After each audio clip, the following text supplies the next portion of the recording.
A young woman is found raped and strangled. Who's the killer? Is it the man who wore the paisley shirt?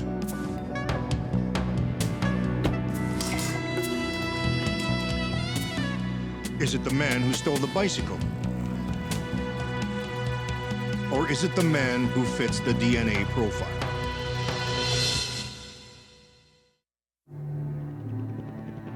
Enter the world of forensic science, the science of crime, where a suspect's guilt or innocence can hang on a single piece of evidence.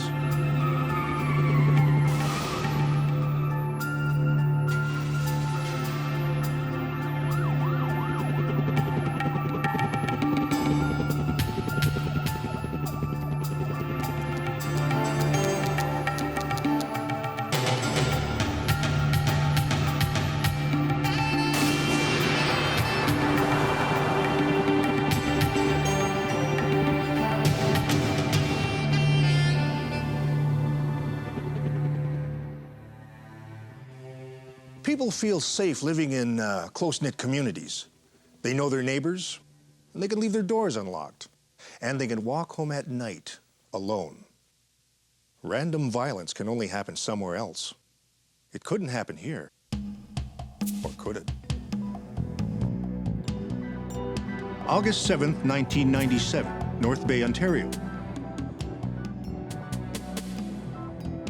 20-year-old Sarah Whitehead and her father are getting ready for her mother's birthday, which is tomorrow.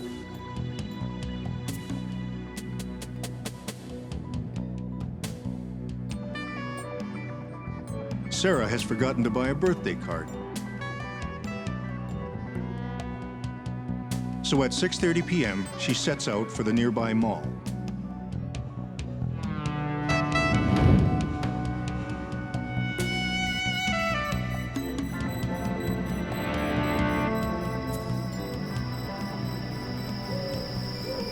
Sarah is expected home by 8. She doesn't turn up. It's so unlike her. As darkness falls, her worried parents telephone Sarah's friends, but no one has heard from her. By midnight, the Whiteheads are desperate. They call police. Detective Tim Nesbitt of the North Bay Police recalls what happened next. They start looking for her themselves, checking an area. There's a pathway between the mall and a residential area that used to be a roadway, and they couldn't find her. The following morning, her uncle gets involved and assists with searching for Sarah, and he's walking the roadway and sees a Walkman on the side of the roadway. It was kind of in the grass a little bit. And there's several paths off this roadway, and he takes one path, and maybe 60 to 70 feet off the roadway, he sees Sarah's lifeless body. One of the first officers to arrive at the crime scene is ident officer Marty Ransom. She was only semi-clothed. She had on clothing which was consistent with having gone for a jog or a walk, and she was carrying some personal items with her that were with the body. Sarah Whitehead has been brutally raped and murdered. The marks on her neck suggest that she was strangled, possibly with the killer's bare hands. None of her many friends and relatives can imagine why anyone would do this to Sarah. She was just a nice young woman with plans to go to business school. She had no enemies. Detectives start to piece together Sarah's movements on the evening of the murder. A bit of a fitness buff, Sarah had walked to the mall, taking a neighborhood shortcut. When she got there, Sarah talked to some friends and did a bit of shopping. She was last seen leaving the mall sometime between 7:50 and 8 p.m., walking back towards the shortcut. Investigators quickly rule out robbery as a motive. The attacker has left Sarah's money, her Walkman, and her jewelry. But something was taken from the victim. After doing an inventory of the clothing which we believe she was wearing that day, we found that she was not wearing a pair of beige-colored shorts. A short distance down the road from the mall, a worker stumbles across some clothes that weren't there the previous day. Ident officers are so busy at the crime scene that it is several hours before they respond. When they arrive, what they find instead of Sarah's shorts are a pair of jeans and a rather unusual-looking paisley shirt. Hoping that these have something to do with Sarah's murder, officers take the clothes to the forensic lab for examination.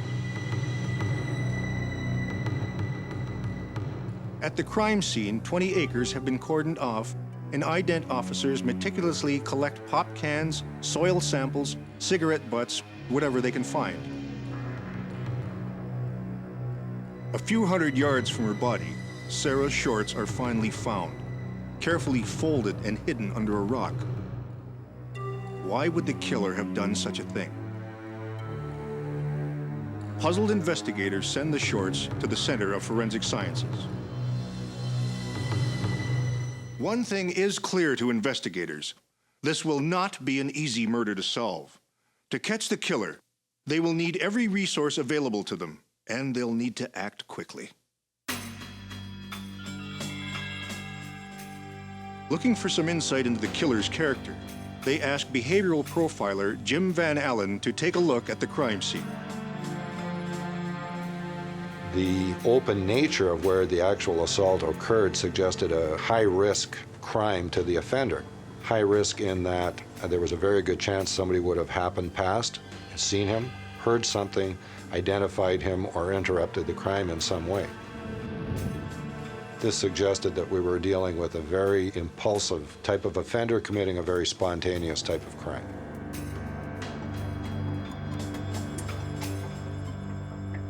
Van Allen finds a trampled area on the side of the path. He believes that this is where the killer stood waiting for his victim. It's quite possible that being unescorted and having the Walkman on facilitated the criminal to get closer to her. The nature of this particular crime suggested that it was a very angry impulse. It was very cold and brutal, but not an over-expressing of emotional violence. Van Allen speculates that the crime was a release of anger that had been building in the killer, the result of a trauma of some sort, a job loss or a fight with a loved one, perhaps. Van Allen believes the killer is a white male between the ages of 17 and 25. We figured that he would have some familiarity with North Bay, speculated that he might live there and relatively close to the crime scene.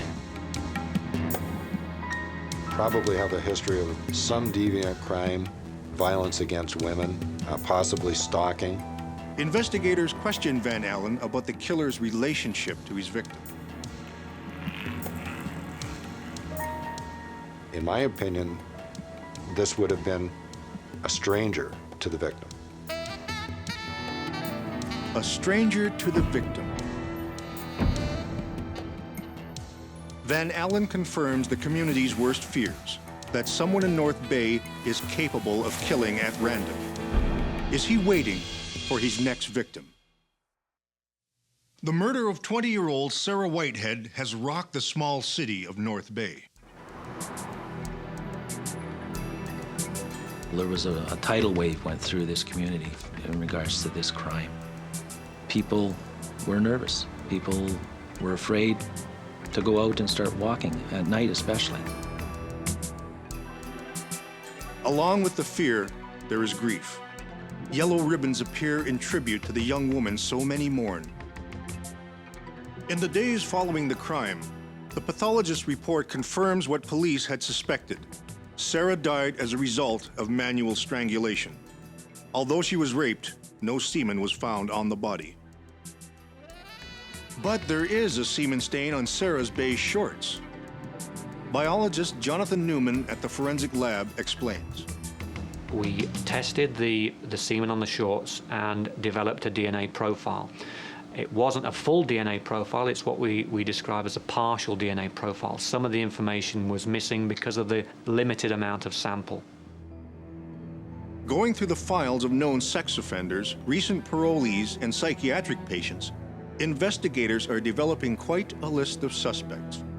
They know that even a partial DNA profile will help them zero in on Sarah's killer. Tests are conducted on the jeans and paisley shirt that were found not far from the mall.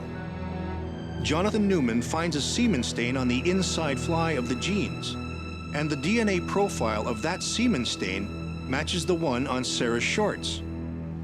Not only that, but in that semen stain, there was in fact a mixture of both this semen DNA profile and a DNA profile from the victim. So we had a mixture of the victim plus what we believe to be the perpetrator. That can only mean that the clothes belong to the killer. Exhibit A, the clothes of a killer. A medium-sized paisley shirt and a pair of jeans with a 32-inch waist and a 27.5-inch inseam.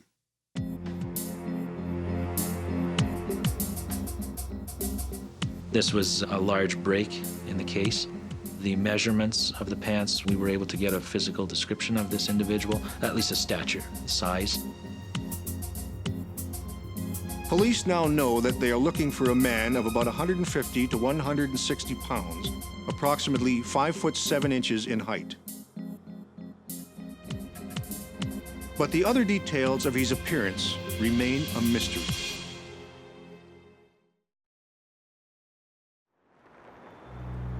Two months have passed since Sarah's killing, and still no arrest has been made. Investigators turn to the public for help. They hope that the paisley shirt will jog someone's memory. The investigators keep Sarah's parents informed about their progress.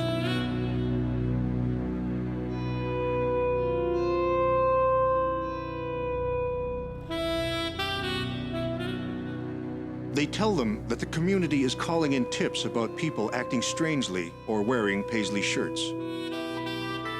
The Whiteheads appreciate the respect that the detectives show them, the concern they show for Sarah's memory, and the long hours they work investigating suspect after suspect. We would go and talk to the individual. We would ask for a consent sample for DNA analysis. If they fit the clothing, we would send the sample down.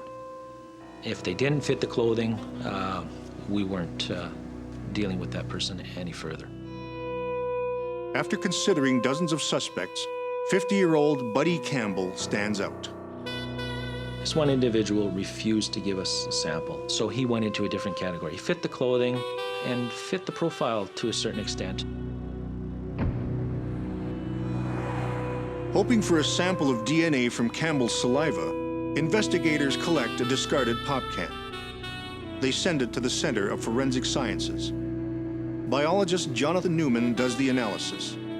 He is able to create a DNA profile from the saliva on the pop can. He compares it to the DNA found on the blue jeans, the perpetrator's DNA. 50 people have been cleared, and then we had the first hit, or the first match. The quad system test shows that Campbell's DNA matches the killer's DNA at 4 random locations. It also reveals how common the profile is. And it occurred with an expected frequency of about 1 person in every 3,000. Buddy Campbell is 1 in 3,000. After coming up cold so many times, investigators finally have a viable suspect. And the closer they look at Campbell, the more likely it seems they've got their man. We were able to put this individual in the mall at 6 p.m. on the date of the murder. We had people telling us they saw him with this shirt on. His stature was right on.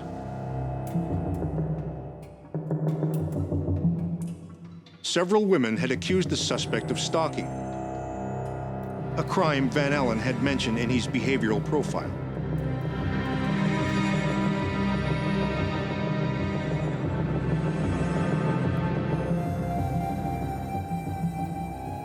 There was another aspect of Van Allen's profile that seemed to fit nicely.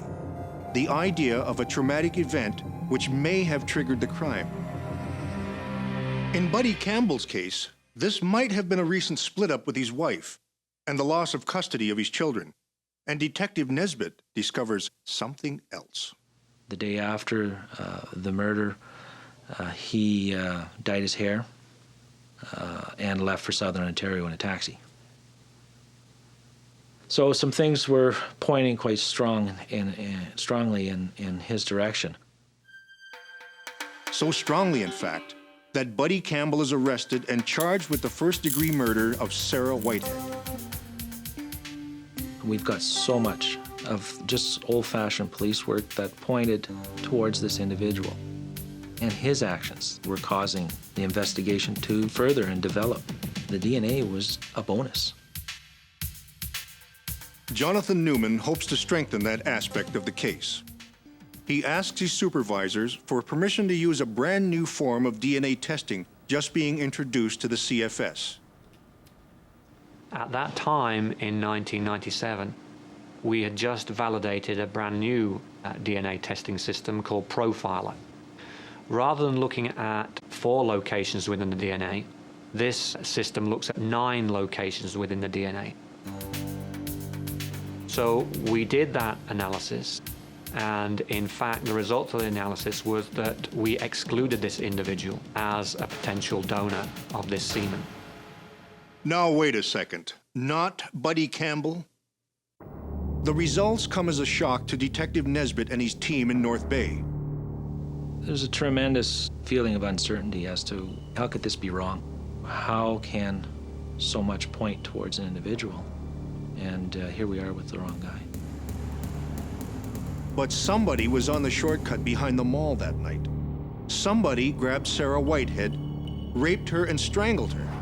The question for Detective Nesbitt is who? Still reeling from the news that DNA tests have excluded their prime suspect, detectives pay a visit to Sarah's parents. After 6 months, the investigation is back to square one. The detectives worry that the Whiteheads may have lost confidence in them.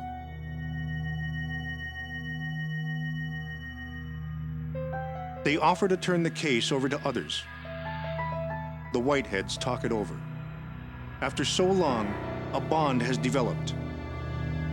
They know these officers. They believe in them. The Whiteheads want them to continue. Over the following year, Nesbitt's team identifies hundreds of additional suspects. 258 DNA samples are forwarded to the Center of Forensic Sciences. But the killer remains at large.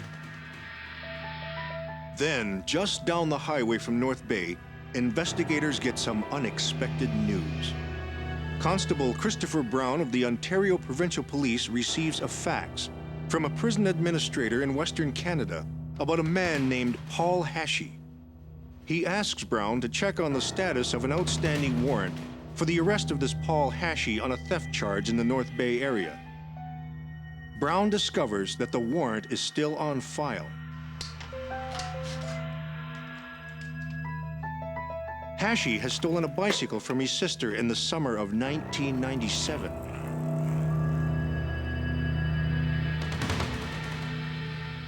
She had filed a police report, but police were unable to find him. Brown calls the prison administrator back. They told me that he was in custody for an aggravated sexual assault from Western Canada.